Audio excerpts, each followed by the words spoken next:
केवल आपको अपने घर में आग लगती दिखती है, दूसरे का घर जल रहा है तो खुश हो रहे हो, तालियां बजा रहे हो। जबकि मैं बार बार कहता हूं कि नाव डूबेगी तो डूबोगे सारे, न तुम ही बचोगे न साथी तुम्हारे। यदि ये देश ठीक है, ये भारत वृक्ष ठीक है, ये सनातन वृक्ष ठीक है, तो इसके डाली पत्ते सब कुछ, इसकी मूल जब हरी रहेगी तो सब कुछ हरा रहेगा। अलग अलग तुम डालियों को काट दोगे, हालांकि मूल तो भी मूल रहेगी, लेकिन वो डालियां सूख जाएंगी, पत्ते सूख जाएंगे, फल फूल सूख जाएंगे।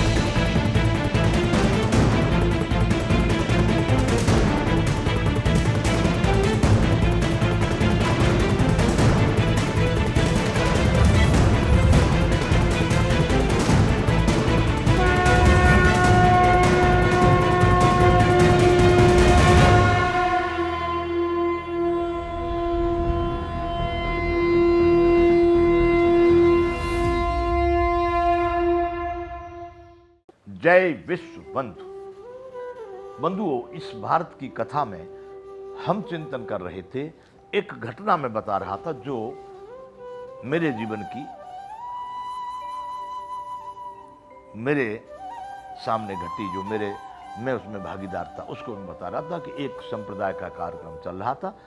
उसमें मैंने उनको ये कह दिया, भाई ये मुझे ठीक नहीं लगा, बोगस बकवास जैसा है, तो उन्होंने इस पर विरोध किया। तो वो महाराज श्री हमको वहां से लेके आओ महाराज आओ। तो उनके साथ बैठने पर उन्होंने हमसे एक प्रश्न किया कि महाराज चलो आपको जैसा लगा आपने कहा वो ठीक है, लेकिन हमारे लोगों को थोड़ा मन दुख हुआ है, हमारे साधुओं को मन दुख हुआ है, आपने जैसा कहा, तो आप थोड़ा स्पष्ट करेंगे क्यों आपको बोगस या बेकार क्यों लगी हमारी बातें। तो इसलिए नन की अवश्य करेंगे।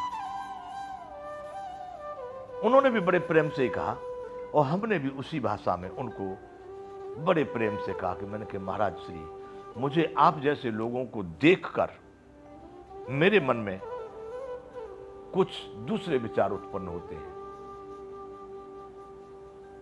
अभी आप इसके मुखिया हैं, हेड, इस संप्रदाय के, इस समुदाय के,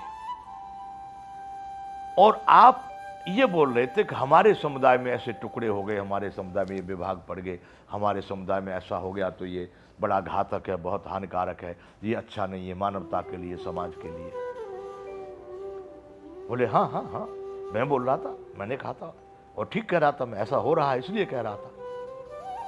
तो मैंने कहा महाराज श्री, मैंने इसीलिए कहा कि कोरी बकवास और बोगस है। एक यहां पर वृक्ष था, एक जिसका नाम था सनातन, उसमें से ही सब कुछ तैयार हो रहा है, पेड़ पत्ते फूल पौधे। सनातन के 100 के ऊपर, 100 के कुछ ऊपर, मैं गिनती नहीं कर सकता 136 है कि 200 है कि, लगभग अभिप्राय है कि बहुत सारे सनातन के विभाग कर दिए गए। वे नहीं, लोगों ने किए हैं, अपने आप नहीं हुए। चलो इसमें हमारा ऐसा विरोध नहीं, भाई तुम क्यों कर रहे हो, जिसको दिखे सो करो, भलो भरो संसार, नारायण तू बैठ के अपनो भवन गुहार। हमने कहा उनको कि महाराज श्री, मुझे इस बात का खेद है, इस बात का मुझे दुख लगता है कि इस सनातन के इतने टुकड़े हुए, इतने विभाग हुए, और जिसके कारण हम खंड खंड होते जा रहे हैं। हमारी जो धार्मिक ताकत थी, हमारी जो धार्मिक सत्ता थी, हमारी धार्मिक शक्ति थी, सामर्थ्य थी, वो बट बट करके टुकड़े टुकड़े होकर के, खंड खंड होकर के खत्म हो रही। मैंने कहा आपको उसका, जो भारतीय एक धर्म के रूप से कहा जाए, संप्रदाय के रूप से कहा जाए, या जो भी वो था और है और रहेगा, सनातन, उसके टुकड़े इतने हुए, उस पर आपको कोई खेद नहीं है, उस पर आपको कोई दुख नहीं है, उससे आपकी कोई बात नहीं है। एक आपका एक छोटा सा संप्रदाय एक बन गया, अभी बन गया 200-400 साल पहले, और उसमें विभाग पड़ने पर, उसमें टुकड़े पड़ने पर आपको इतना दुख हो रहा है। इसलिए मैंने कहा कि जब भारत के धार्मिक टुकड़े इतने किए जा रहे हैं, सांप्रदायिक सामुदायिक इतने टुकड़े हो रहे हैं, इसमें आपको कोई खेद नहीं। इसलिए मैंने कहा कि आपकी ये बात है, बकवास है, बोगस है। क्यों? केवल आपको अपने घर में आग लगती दिखती है, दूसरे का घर जल रहा है तो खुश हो रहे हो, तालियां बजा रहे हो, जबकि मैं बार बार कहता हूं कि नाव डूबेगी तो डूबोगे सारे, न तुम ही बचोगे न साथी तुम्हारे। यदि ये देश ठीक है, ये भारत वृक्ष ठीक है, ये सनातन वृक्ष ठीक है, तो इसके डाली पत्ते सब कुछ, इसकी मूल जब हरी रहेगी तो सब कुछ हरा रहेगा। अलग अलग तुम डालियों को काट दोगे तो ये पूरा, हालांकि मूल तो भी मूल रहेगी, लेकिन वो डालियां सूख जाएंगी, वो पत्ते सूख जाएंगे, फल फूल सूख जाएंगे, कहां तक चलोगे?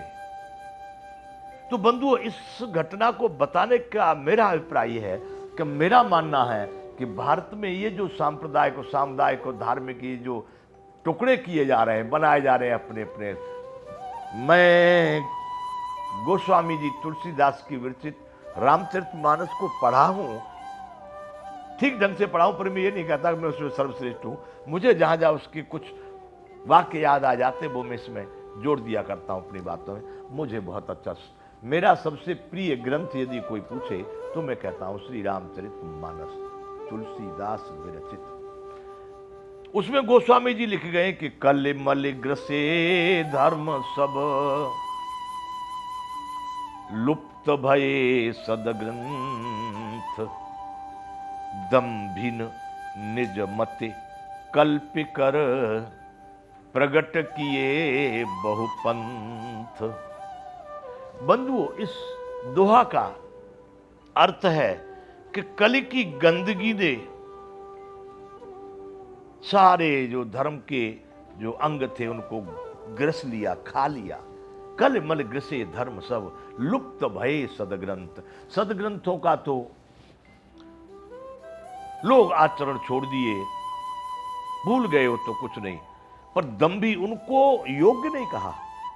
उनको बंधु ये नहीं कहा, बड़े ज्ञानवानों ने पंथ बना दिए, जिन्होंने वो संप्रदाय, जो विभाग बनाए, जो समुदाय बनाए, वो बड़े योग्य पुरुष हैं, सिद्ध पुरुष हैं, संत पुरुष हैं, ऐसा नहीं कहा है। वहां दम्भी कहा गया उनको। जिन्होंने ऐसे विभाग बनाए उनको कहा गया दम्भी। कल मल ग्रसे धर्म सब, लुप्त भये सदग्रंथ, दम्भिन निज मत, अपनी बुद्धि से कल्प कर, कल्पना करके, प्रगट किए बहुपंथ, बहुत सारे पंथ यानी समुदाय, सांप्रदाय, रास्ते अपनी अपनी बुद्धि से दम्भी लोगों ने कल्पना कर करके इस सनातन के अनेकों खंड कर डाले, सनातन से बाहर निकल गए, उनको दम्भी कहा गया। दम्भिन निज मत कल्प कर, प्रगट किए बहुपंथ। तो बंधुओं, मेरा मानना है कि ये जो धार्मिक नाम देकर, आध्यात्मिक नाम देकर, भगवान का सहारा लेकर, उन ऋषि मुनि सिद्ध संतों का नाम और उनका सहारा लेकर जो जो पंथ बनाए जा रहे हैं, अलग अलग जो रास्ते बनाए जा रहे हैं, मन समझाने के लिए कोई भी देश का शासक, संत पुरुष जो भी कुछ हो, कह ले कि भाई हमारा भारत महान है, अनेकता में एकता कभी नहीं होती है बंधु, कभी नहीं होती है। एकता में अनेकता है, एकता में अनेकता। एक वृक्ष है, उसके अनेक प्रकार के पत्ते, फल, फूल ये हो सकते हैं, लेकिन उस वृक्ष से ही संबंधित है। अगर उससे अलग कर दिए तो कदापि हरे नहीं रह सकते, कदापि उनका फल आप नहीं पा सकते, उसका उपयोग आप नहीं कर सकते। जब तक वो उससे जुड़े हैं, मूल से जुड़े हैं, तब तक तो ठीक। ये तो सामुदायिक रूप से कह देते, वरना बंधु हो ये रहा है कि वो किसी की जय बुला रहा है, वो किसी की जय बुला रहा है, वो किसी की जय बुला रहा है। सांप्रदायिक रूप से भारत के बहुत टुकड़े हो चुके हैं। आप ये मत समझना कि केवल मुसलमान और ईसाई और यहूदी और पारसी ये इन्होंने तो ये तो थे ही नहीं भारत में और है भी नहीं भारत में, इनका क्या। लेकिन भारत में आज जो इनका प्रादुर्भाव हुआ, आज जो भारत में इनका होना हुआ, आज भारत में जो जो भी संप्रदाय, समुदाय या कहने वाले धर्म और मजहब पैदा हो रहे हैं, वो भारत की कमी से हो रहे हैं। मैं कहना ये चाहता हूं बंधुओं कि ये जो अभी हमारे भारत में, वैसे हम 4 वेद हमने अब तक पढ़ा था, सुना था, देखा था, जिसको 4 वेद कहा गया। लेकिन अब हमारे पास 2 वेद और रखे हैं बंधुओं। हमको वो जो समुदाय है, जो जिन लोगों ने अपना जो एक पंथ बनाया है, उन्हीं के कार्यकर्ता या उन्हीं के कुछ गणमान्य लोग, उन्होंने ला करके हमको दिए हैं। 2 वेद और आ गए हमारे पास में, 6 वेद हो गए, और भी लोग कुछ वेद बना रहे हैं। इस विषय की चर्चा हम करेंगे, हम बताते कौन कौन से 2 नए वेद और आ गए हैं। बहुत अच्छा है।